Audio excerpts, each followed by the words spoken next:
ಪೊಂಗಲ್ ಮಾಡ್ತಾಯಿದ್ದೀನಿ.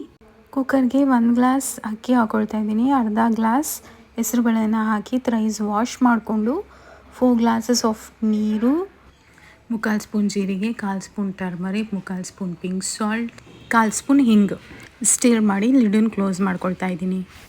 ಲಿಡನ್ನು ಕ್ಲೋಸ್ ಮಾಡಿ 2 ವಿಷಲ್ಸ್ ಕೂಗಿಸ್ಕೊಳ್ತಾ ಇದ್ದೀನಿ. ನಂತರ ನಾನೀಗ ಒಗ್ಗರಣೆ ಮಾಡ್ಕೊಳ್ತಾ ಇದ್ದೀನಿ. 2 ಸ್ಪೂನ್ ತುಪ್ಪವನ್ನು ಹಾಕಿ, ಅರ್ಧ ಸ್ಪೂನ್ ಜೀರಿಗೆ, 3/4 spoon pepper, 2 pinch of turmeric, 2 pinches of hing, 3 green chillies, 1.5 inch of ಜಿಂಜರನ್ನು ಗ್ರೇಟ್ ಮಾಡ್ಕೊಂಡಿರೋದು, 5 ಸ್ಟ್ರಿಂಗ್ಸ್ ಆಫ್ ಕರಿಬೇವು, 1/4 ಸ್ಪೂನಷ್ಟು ಉಪ್ಪನ್ನು ಹಾಕಿ ಫ್ರೈ ಮಾಡ್ಕೊಳ್ತಾ ಇದ್ದೀನಿ. ಈಗ ಕುಕ್ಕರ್ ಲಿಡ್ಡನ್ನು ಓಪನ್ ಮಾಡಿ ಚೆನ್ನಾಗಿ ಮಿಕ್ಸ್ ಮಾಡಿ 1 ಗ್ಲಾಸ್ ಆಗೋಷ್ಟು ನೀರನ್ನು ಹಾಕ್ಕೊಂಡು ಮತ್ತೊಮ್ಮೆ ಮಿಕ್ಸ್ ಮಾಡ್ತಾಯಿದ್ದೀನಿ. ನಂತರ ಒಗ್ಗರಣೆ ಮಾಡ್ಕೊಂಡಿರೋದನ್ನು ಅದಕ್ಕೆ ಹಾಕಿ give it a nice mix. ನಂತರ ಅರ್ಧ ಸ್ಪೂನ್ ಪಿಂಕ್ ಸಾಲ್ಟನ್ನು ಹಾಕಿ ಮತ್ತೊಮ್ಮೆ ಮಿಕ್ಸ್ ಮಾಡ್ಕೊಳ್ತಾ ಇದ್ದೀನಿ. ಮಿಕ್ಸ್ ಮಾಡ್ಕೊಂಡಿದ ನಂತರ ಲಿಡ್ಡನ್ನು ಕ್ಲೋಸ್ ಮಾಡಿ ಲೋ ಫ್ಲೇಮಲ್ಲಿ 5 ಮಿನಿಟ್ಸ್ ಕುಕ್ ಆಗ್ಲಿಕ್ಕೆ ಬಿಡ್ತಾಯಿದ್ದೀನಿ.